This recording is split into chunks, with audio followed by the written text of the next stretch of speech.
but The preamble? let's just run through it. Why don't we point out where our changes are? And then we can circle back, and if you're ready, we could PA articles. All Yeah, right, no, so you I can see the understand that. whole picture of what we're gonna propose before you. Right, well, you know, it wasn't that we TA'd last time, it was just that there was, my understanding, there was a willingness to TA it from the county side for the ones that I indicated as yes. And there's a lot of them that don't have the word yes out there, but I guess we'll just. Yeah, some of them, I don't think we have a problem with. Article 4. Yeah, and just so you know, Article 2, we did not incorporate the change that you, so just so you're aware.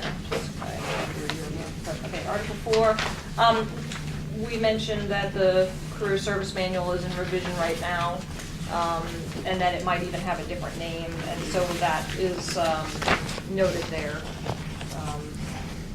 as that, and we'll say amended from time to time, leaving the provision, and obviously if it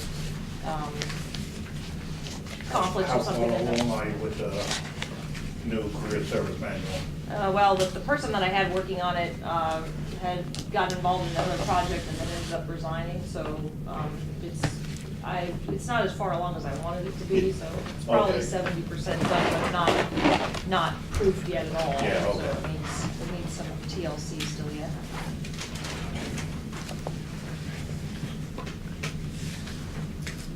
All right, so that was the change there. 6, we left it alone. We kind of, actually, I just want to make sure I'm correct in this assumption. So on Article 2, is the county, is it safe to say the county rejecting the union proposal? yes.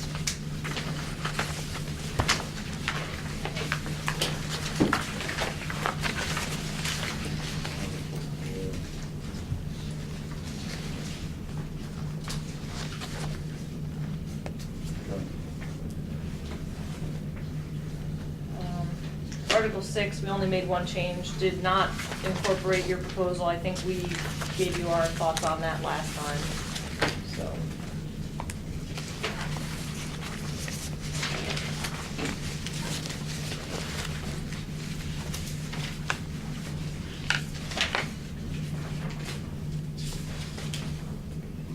On Article 9, obviously, we're not going to agree to arbitration, and what we did was clean up the language just to take out the reference to the career service manual, so there's some verbiage changes there. What do you mean you're not going to do arbitration? For disciplinary. For disciplinary appeals, we have the personnel board right now. Yeah, but we don't agree with the personnel board with the arbitration. No. We went to impasse over that, and we got just cause in the agreement. Doesn't matter, it's, you have one shot at an appeal, and you don't have arbitration in your contract, do. and that's not, no, that's absolutely false. We don't have anything barring arbitration in contract. We've been through this. We've been through this, I don't know how many years ago. So Not here. we went to impasse. The county's position was that we can't arbitrate just cause, that just cause was not even going to be in the agreement. And we went to impasse over it. We got just cause in the agreement on the day of the impasse hearing. And so if just cause doesn't exist, then there's a contract violation. There's nothing barring arbitration for a violation of anything in this agreement. Well, we don't agree with that interpretation of it. Well, I We guess we'll certainly end up in court someday, but, you know, We certainly agree that just. I just want to get on the record, we've never agreed to a waiver for filing a grievance or violation of just cause provision. You proposed one, Jim, and it was rejected. And I have those records. Of the records of the proposal, that was rejected. I have all the records of us going to impasse over this very specific issue. And on the day of the impasse hearing, you changed the county's position on that day and agreed to put just cause in the contract. And so that's what's in there. And we also agreed at that time that there would be no provision regarding disciplinary appeals because the county personnel policy covered that anyway. So you're right, someday we'll have a fight over your position. So for now, we'll leave Article 9 open. So your counter proposal on A is striking out the first section. The first leaving the sentence of it. reference, because as we Yeah, it's said, that career the service manual. policies are changing, so.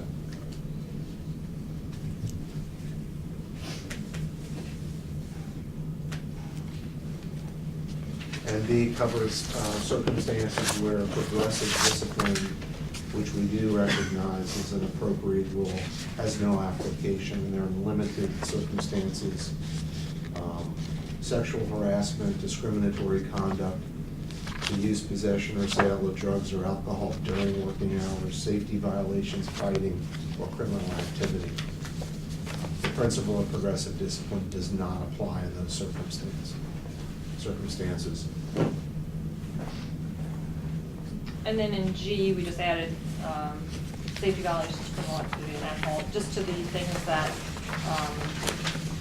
we would take out after services. There was some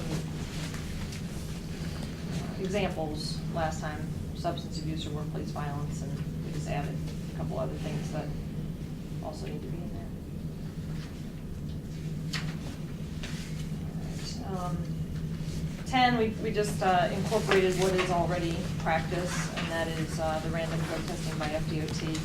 We do FTA, FDOT, and anybody else in a mandatory test position, and that's consistent with the practice, so we're just reflecting the practice in the document. And at the bottom of the page, I cut and pasted in the provision from 440, which defines mandatory test position.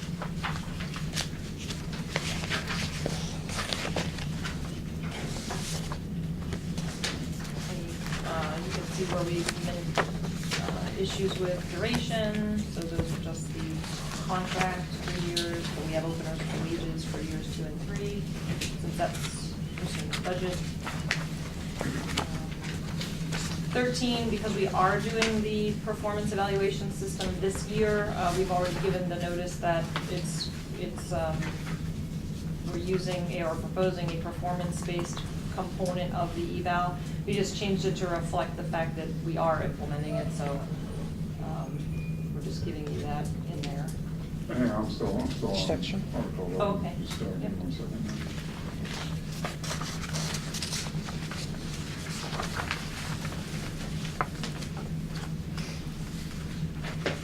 All right, 13 again, I'm sorry. So it's okay, we just struck it says prior to implementing a performance basis, the county will give notice and opportunity to bargain, so we're here bargaining, but we didn't do that, because that's what we're doing right now. We're putting in place a performance evaluation system, and the tool is going to be used to do raises, assuming, we come to agreement on that, but again, there's no reason to say prior to, because we're doing it right now.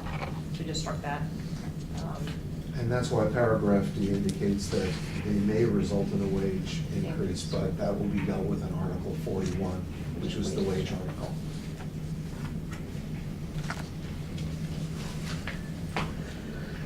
Am I allowed to ask a question? No.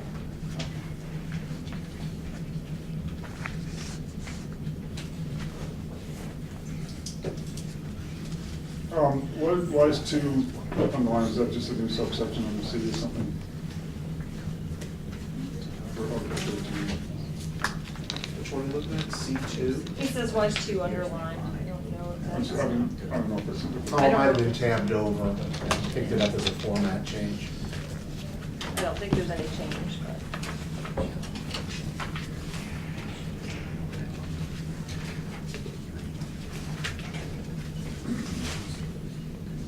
Yeah, it's the same. Just formatting.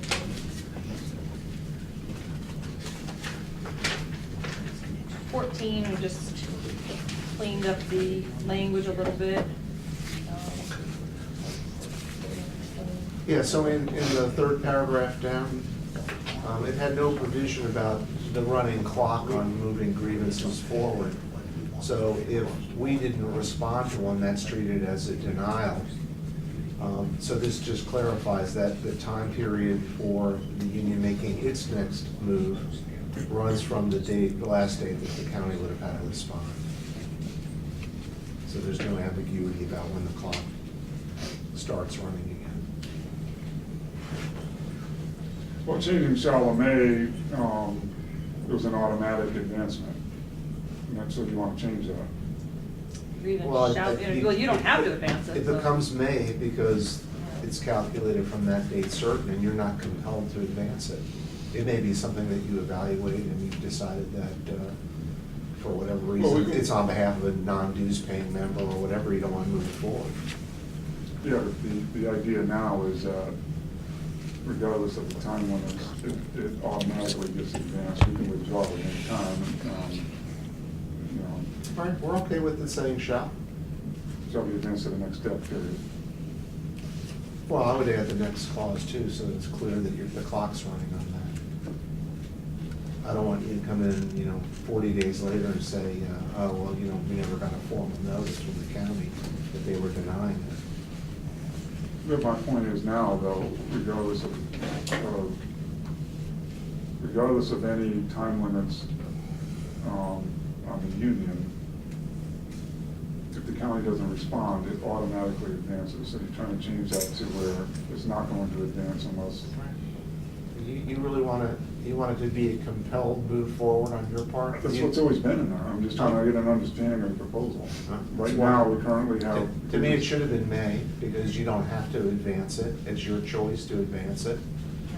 For whatever reason, you might not want to, but if it's being advanced on, the ball's in your court at that point. This is the next paragraph.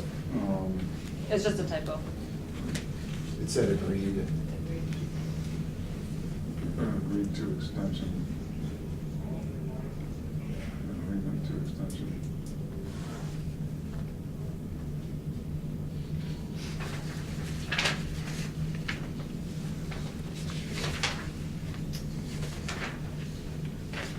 There's a change on page 15. I'm going to explain that one, it's to do with formality.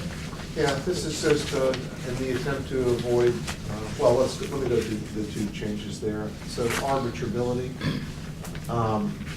we've always had the right to challenge arbitrability. This is provided for a 30-day hearing in advance of the main hearing, which seems to me to be a waste of time. So we're proposing that issues regarding arbitrability can usually be resolved by written submission of briefs and affidavits, be done in that fashion that there'll be no actual hearing.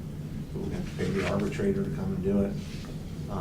But if the arbitrator rules that it's arbitrable, that opinion regarding that is just wrapped into the outcome of the arbitration. So there's no need for anybody to appeal it at that time and just wait for the outcome.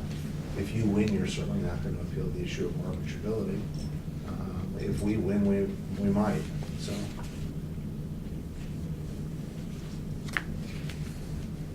If I remember in the past, you wanted to have issues of arbitrability to go to district court. We dropped that request. Right. And so now, tell me again what's different about this proposal. and what Rather it's than not. having a face-to-face arbitration conference or hearing with the arbitrator over only the issue of arbitrability, we would just submit written briefs to that effect. You could support them by affidavit, arbitrator rules on it, we move on. So why didn't you strike the first part of it? Which part? But it still would happen in 30 days. He's just saying that now we're not going to have a hearing. It'll just be Want to by. submit briefs 30 days rather than having a hearing before the hearing. Well, if the arbitrator is going to determine that something's not arbitrable, why would we do the preparation for arbitration, gather all the people and the witnesses, and pay the arbitrator to come here to say that? It just seems like a cost savings issue. Well, And that procedure has worked for me elsewhere. Well, the concern is, at least my concern would be that, I don't know if a brief is going to capture everything that needs to be discussed or resolved. And the best case scenario for me would be to have a bifurcated hearing where you're having an arbitration hearing. However, the arbitrator is going to first hear the arguments of arbitrability, and then the second part of the hearing would be the merits of the case. That's the way it's, my experience is typically how it goes. And so,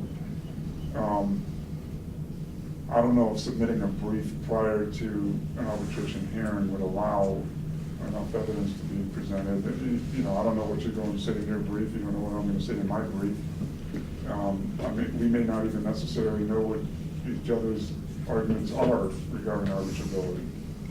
And so it makes sense to do it all in one fell swoop. Doesn't it make sense to do it up front for that very reason, and they'll find out what our issue about arbitrability is? Let's use the example of really the most simple one that comes up, I would say 80% of the time, and it's timeliness. I agree. So, there's not very many facts involved in timeliness because we provide in here a timetable for taking action, and we say everything has to be in writing. So if, rather than responding in 10 days to step 2, you respond in 30 days, I'm going to say it's not timely and it's not arbitrable. What I would submit to the arbitrator in that respect would be a statement that says just that, and attaches a copy of your letter and an affidavit from the HR director that says, we never received this letter until a date certain, the postmark will be on it, and then you respond to it.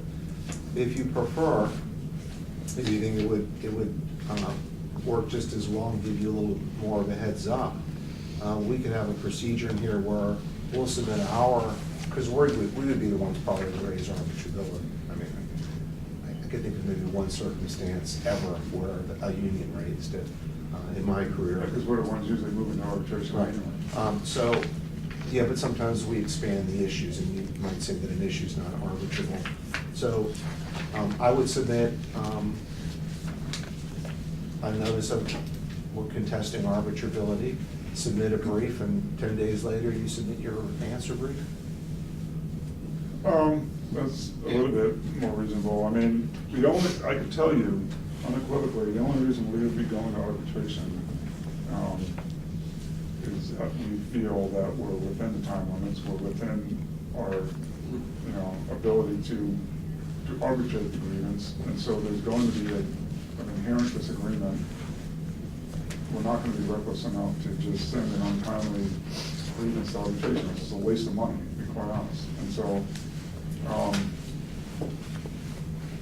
and I think anything that would be challenged by the employer that the union feels strongly enough about pursuing, may not be something that's captured without getting into possibly the merits of the case.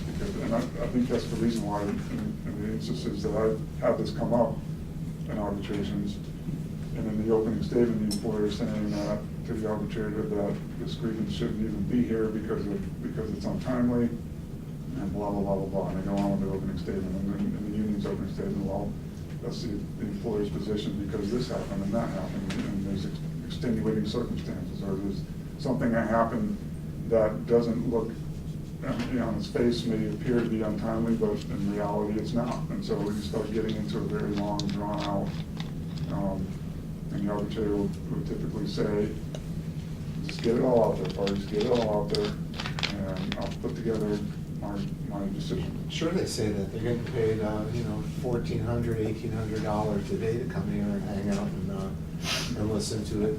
They're happy to do it in 2 days when it can usually be done in 1. Well, it's usually the employer that tends to drag things out, my experience.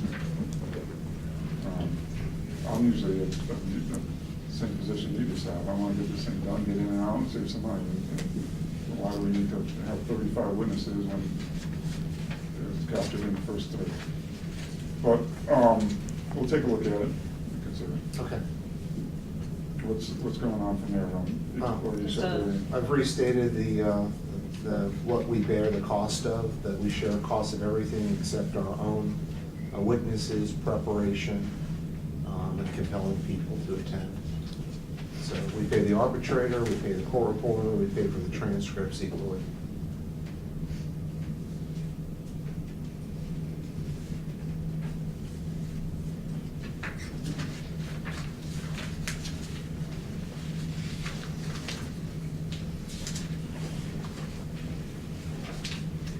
The next one we have is on page 19. It basically starts the PTO. So we told you last time that we'd have a proposal for PTO. The PTO policy is in here, so it's for you to review. There's probably still some changes that need to be made. It was just a quick draft, but I think it's basically the way it should be. I see a lot of pages that say page 22. Yeah, that was You guys got a thing that has page numbers all? Yeah, just so Barbara and I exchange the document back and forth Oh. electronically, so if I use one numbering system Okay. and she uses another, Yeah, somebody gets so overridden, but if it's a cut and paste of a document that she sent me into my document, and then I send it back to her, and then she saves it again, yeah. it's, Okay. it's difficult. So what page are we really on If then? anybody here knows how to solve It's that Article problem, 19. let us know. Where it starts, Okay, Article 19. It is Article 19, okay. So starting with these about, I mean, it probably needs some cleanup, but I just wanted to give you guys an opportunity to see what we're talking about in PTO. And I think I sort of went through it a little bit last time. PTO is essentially, instead of having sick and vacation balances, you combine it into PTO time. Overall, it's generally a couple less days, but it genuinely benefits people who don't use sick leave, because obviously, you get a lot more vacation days. The total works out very good. People love it, generally, where I've been before. I know you have it in Hernando, so you can obviously check with that, but. Are we gonna have a problem with the PPO and overtime again? The supervisors are gonna sit and nitpick this and take away, if you take a PPO day, they're not gonna let you work overtime? That has nothing to do with this particular policy. Again, you know, the PTO will be broken down into PTO planned and unplanned, and what would be medical and related to annual. So we wouldn't expect any change from the way that it is right now. It doesn't affect those issues, this policy. This policy is just the way you accrue time. Just so the committee can understand,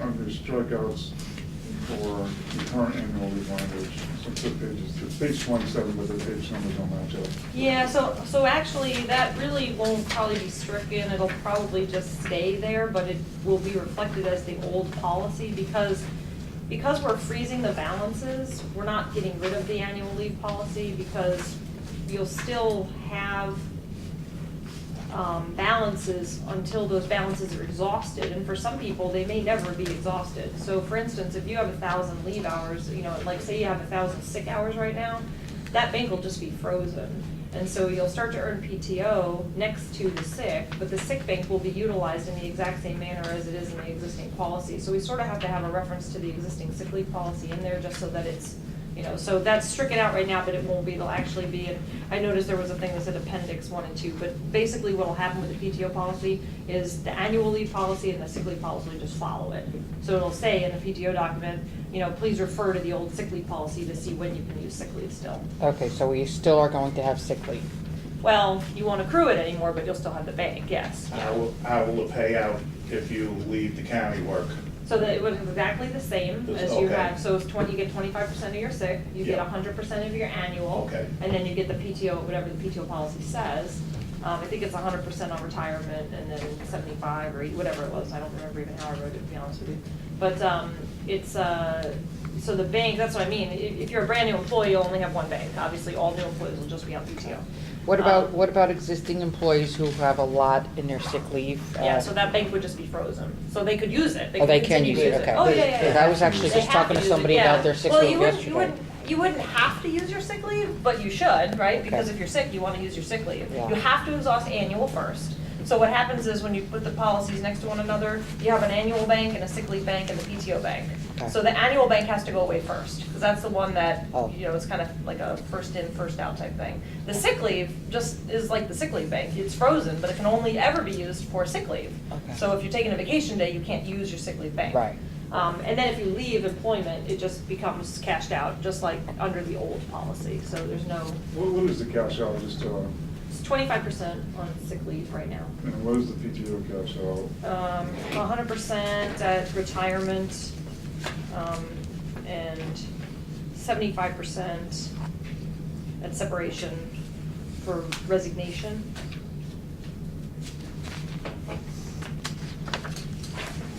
Yeah, 100% for retirement? Yep.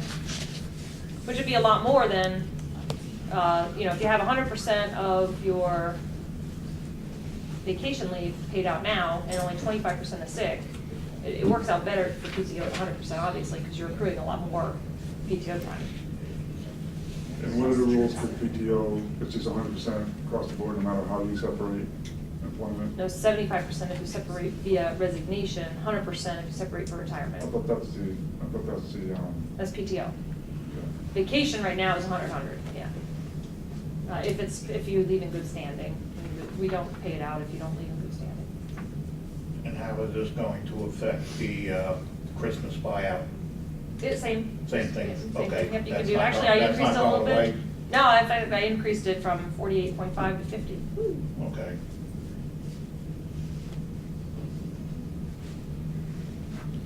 Where is it, that's in here, 50, going from 48 to 50? It's in the PTO, yep, 50. Which again, people would want to use sick first, because that makes sense, right? Because it only gets paid out at 25% at the end. So as long as you were carrying a sick bank, you would just want to keep doing the sick. All right. But Okay, we'll take a look at it. let's see, and it'll require some modification of different things, which I probably didn't get all into about PTO. We tried to change some of it. Again, the donation section does say PTO now, so. The current use of annual leave and sick leave is going to be preserved. Yes. Okay, is that, and that's not going to be subject to the career service manual changing from time to time as you proposed? No, because it'll be in the document, and again, we plan to leave that. The appendix, you said? Yeah, well, it'll just Appendix, be. or we drop it in. Yeah, we'll just put it right in the someplace here, article, yeah. wherever. We'll just put it right behind the PTO policy so that because the PTO references it, because it says you can use sick leave, the same as you've always been able to use sick leave. So that policy technically has to be there, so we'll just attach it to the end.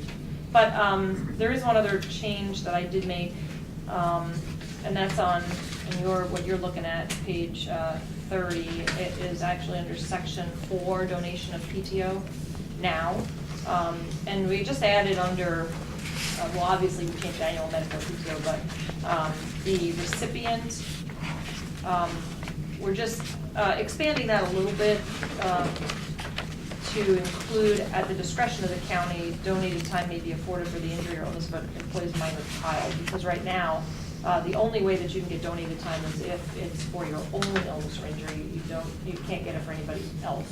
Why So, are you excluding annual medical leave? I mean, if someone wants to donate leave, it might be more advantageous for them to donate their medical leave.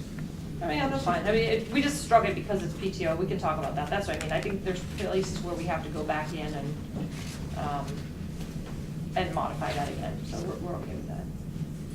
But the only change, the intended change was simply to afford employees the opportunity to donate to other employees when a minor child is involved. So if it says PTO, comma, annual or medical leave, you would be opposed to that? No, I don't think so. I have to put the limits back in. I think it might be in there. It says 40. Can I interject? What if it's an elderly parent? No.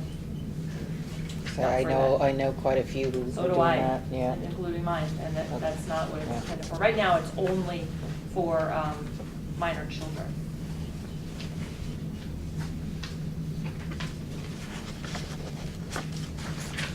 I'm not saying that you can't use sick leave of Yeah. your own, understand what Yeah. I'm saying, or Yeah. take the time off. Yeah. We're saying we can't let donated people, because quite frankly, I mean, to be very honest with you, the way that the world is supposed to work, every party would go through that, right? Yeah. But the thing is for those unique situations that parents aren't supposed to go through. I mean, donated time is something completely different than your own ability to use your own sick and vacation time. Mhm. And that's fine, we have that. And FMLA can be used for that as well. Donated time is what I'm talking about. And right now, no one has the ability to donate time to anyone unless it's only for their own illness, for the employee. Why are you making that at the discretion of the county? I mean, if someone has a minor child, Because it really depends on, it's just an abuse thing. Right now, you can't do it, the county is putting a provision in to allow it. But we don't want it to be unrestricted. Because quite frankly, I could think of a zillion different situations where it could be abused in that situation as well. I think I remember talking last year, I ran into a situation where we had an employee that got donated time, got better before he used up all the time, but the county still made him use that time that was donated.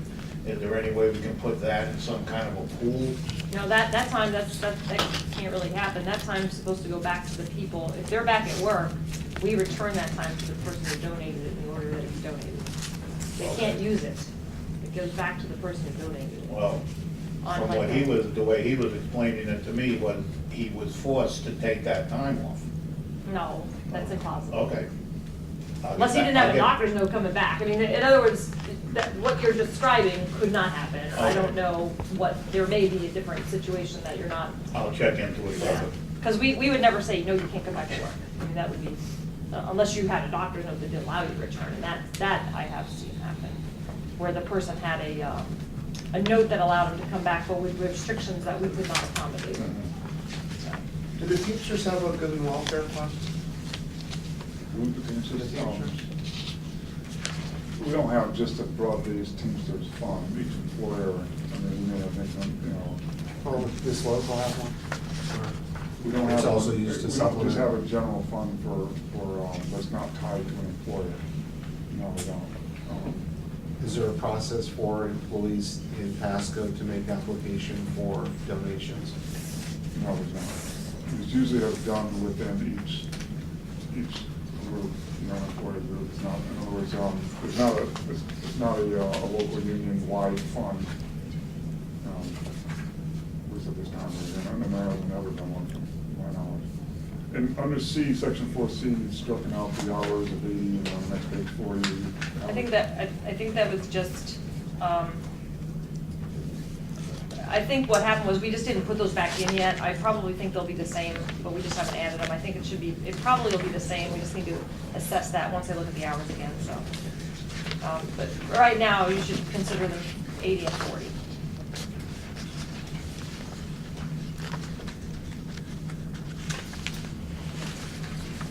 Why would it change, just out of curiosity?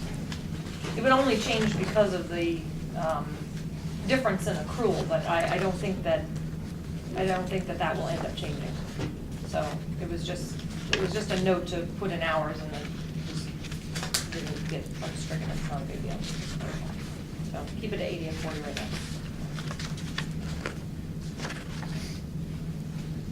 Okay, and then the next change is on the funeral leave.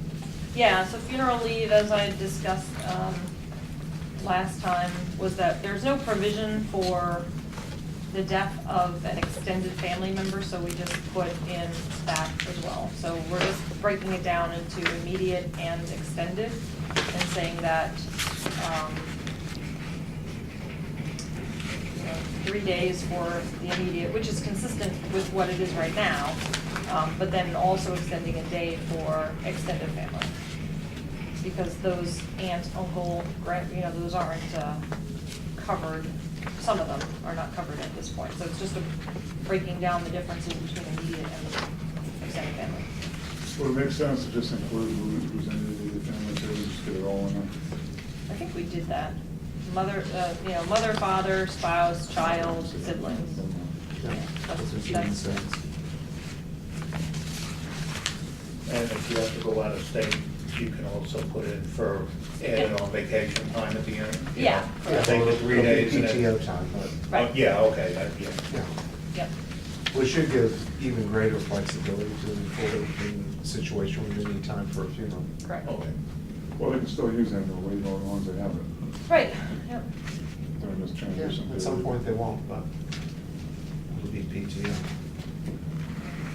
Although that could take years. I mean, truthfully, people that have been here a long time and have big sick leave banks probably have it until they. I mean, it could be 10, 15 years by the time the total banks are exhausted. Okay. So this next section, Yep, okay, so that's just, again, the medical leave just needs to be, the sick leave, put back in is the way it is right now.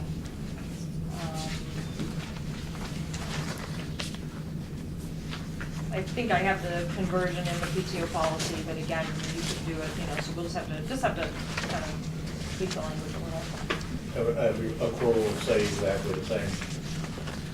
With PPO policy, accrual will stay the same. What do you mean? No, it changes, the PTO has a different accrual. Okay. Different, totally separate set of accruals than the sick and the vacation. It will be higher than what it is now. No, well, it depends how you look at it, right? So I would argue that it's higher because I get 8 more vacation days. Some would Okay. argue that it's lower because they're gonna lose a couple sick days. It depends if you abuse sick time. If you abuse sick time, no, you're gonna lose time. If you Well, don't you don't- abuse sick time, you yeah, will you're gain gonna time get in extra. a big way, yeah. Okay. 90% of the people, 95% will benefit by the Okay. policy. Well, I mean, since Doug brought it up, I mean, I guess it's back on page 20 with the accrual chart.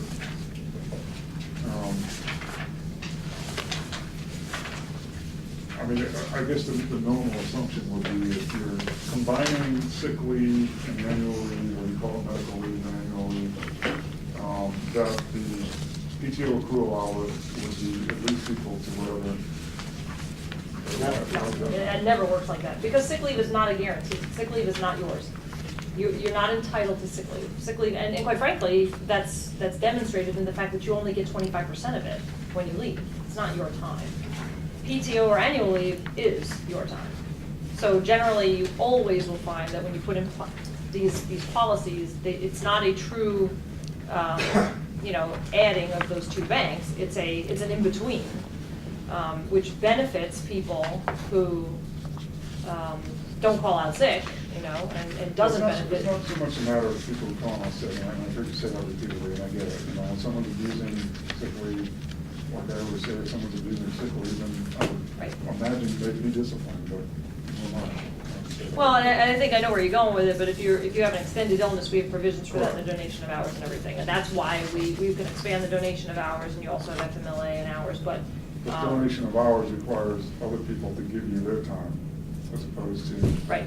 I mean, so. Well, I'm not even going to entertain a PTO policy that takes the two banks and combine it, because that would completely negate everything that the purpose of a PTO policy is meant to do. But I just And want, so- the members of the bargaining team to understand. Right, I mean, yeah. So, currently, you may not be the type of person who calls out sick all the time, you may not be the type of person who abuses sick leave, but you may have a catastrophic health event, and if you have 1,800 hours in your bank, you can tap into that, because you're having even if it's especially if it's an FMLA event, you get cancer, or you have a hip replacement, or some major surgery Right. that you have to be off of work for 3 months, 4 months time. But we offer short-term disability, long-term disability, leave bank donations, the medical pool. We have so many different options available for employees in that situation, But that those should never be. options those options currently exist. I mean, Yes. there's pool, Right. people donating things now.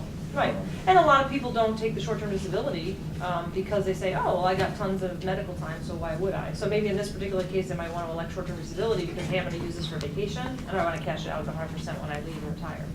So this is just another alternative, and my personal opinion is that it's much, much better.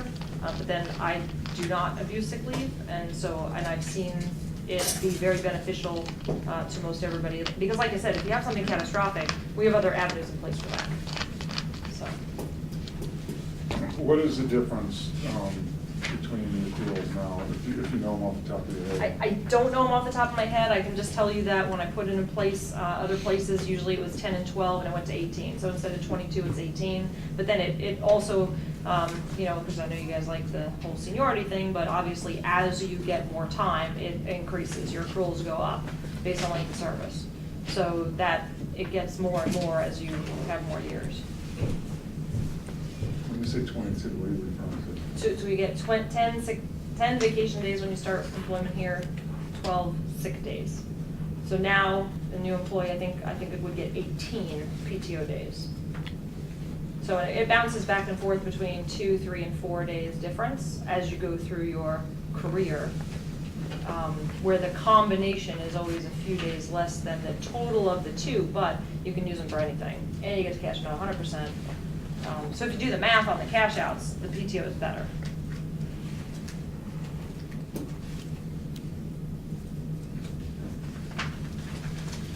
So we left off at, Page 30. in section 10, you said, so all that stuff is gonna be unstruck? Yeah, unstricken, yeah, it's just the sick leave policy.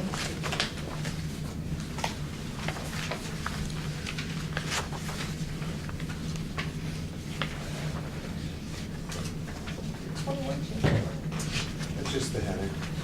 No, that one, that one's fine. Is that Yeah. what you're on? No, Oh, that you're one's on. fine, that's section 12, we didn't change anything.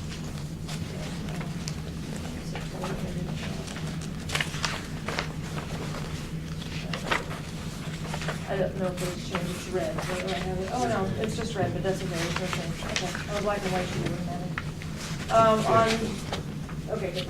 24, Article 24, Yeah, so section 12, what were you just talking about, change your heading? oh, it just says time shifting, AKA flex time, you just put flex time It there. doesn't say that now. I don't think so. No? We use the term interchangeably. but Yeah. When I pulled the contract up, It your doesn't say. version of it, because I got it from you. Yeah, that's all.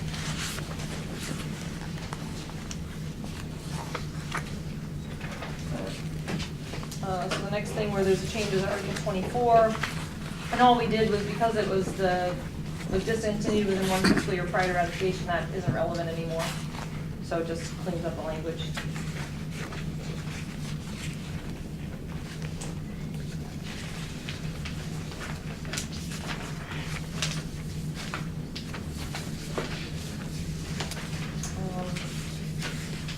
Seniority, with Article 34, all we did was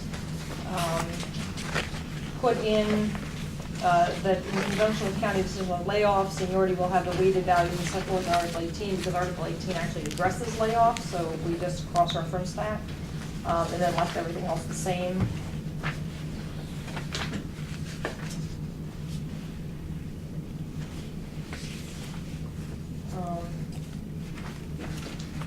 Article 35.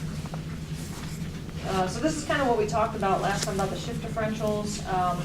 What our proposal is that a shift differential of 5% of base pay shall be paid for each hour the employee actually works after 6 p.m., so, and until midnight. So in other words, instead of saying the majority of a shift, because a lot of people are not getting it, I'm just saying, look, if you're at work after 6 o'clock, you just get the differential, the 5%. The same thing we did. 5 o'clock now.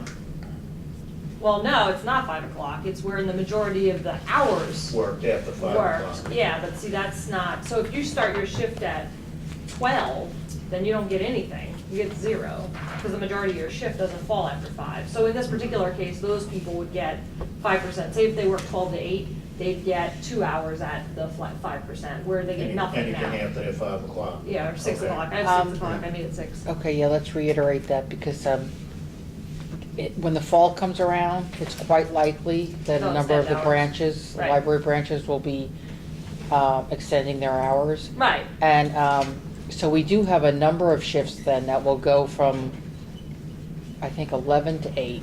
Right. Either 12 to 8 or, no, Right. 11 to 8. And 11 to if they 8. did that, under the current policy, the people would get 0, because the majority of their hours would not fall after 5, they'd get nothing. So in this particular scenario, it's like, look, if you're on the clock after 6 o'clock, and I've drawn the line at 6 o'clock, if you're on the clock at 6, you just get those hours, you just get them at, any hours worked. And you don't have to be regularly scheduled, because that was the old thing, and I know we yanked it out of there, but you don't have to be regularly scheduled, it's just that, look, if you're working those hours, that's when you get it. And you actually have to work those hours, so you don't get it if you're on vacation either. Yeah, right, so, okay. which is consistent. And then 10% for each hour that's worked between midnight and 6 a.m. And it doesn't matter if you're regularly scheduled, it doesn't matter if you didn't work the majority of your hours, it doesn't matter, just if you're working from 12 to 6, it's 10% for every hour. And then the And how public, did that affect overtimes? it doesn't affect overtime at all. Okay, It's so the same. This is just a separate differential. Okay, if a plant operator calls in sick, you have to fill his schedule from midnight to 6 in the morning. Right. You usually get overtime. You would. So you get your overtime and shift differential? Yes. Okay. Yep. Yeah. Okay. This is a net monetary gain proposal for your members. The only thing that. You can work it out yourself, obviously are suspicious of it, that we're trying to pull something off here, but this is a net monetary gain. I'm just trying to clarify. Working out Yep. position by position, Mhm. hours by hours. and Another you thing see I want to that. clarify too is when you use the phrase "for each hour," an employee actually works. I think your goal is that they have to actually work it from based on what you just said. So Yes. someone who goes on vacation actually receives a pay cut. If I work all year long and my shift is out, I receive the shift differential, I go on vacation, I take a pay cut for that week because even though I earn this rate of pay all year long, and I get income when I go on vacation, so that's one concern. But I don't think we do that now. Well, I So- understand I that, mean, but- so you're not taking away, you don't lose it. I mean, we're not change, that's not a change to the current policy. That's- The current I just policy- wanted to get that out there, Right. but more about what I just said about for each hour, is there a minimum that a person has to work the hour to Nope. get it? No. Okay, Nope. So would it be a problem to change that, just off the cuff, for all time, an employee actually works?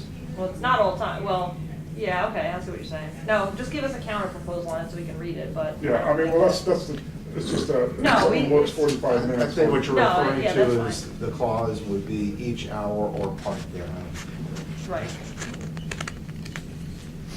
Or just simpler to say all time,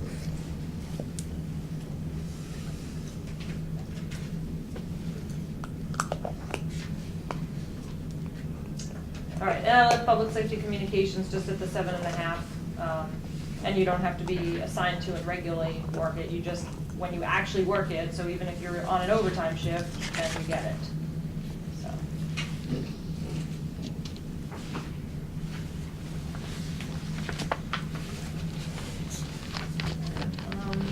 Uniforms, the only thing is just to strike the references to the service manual.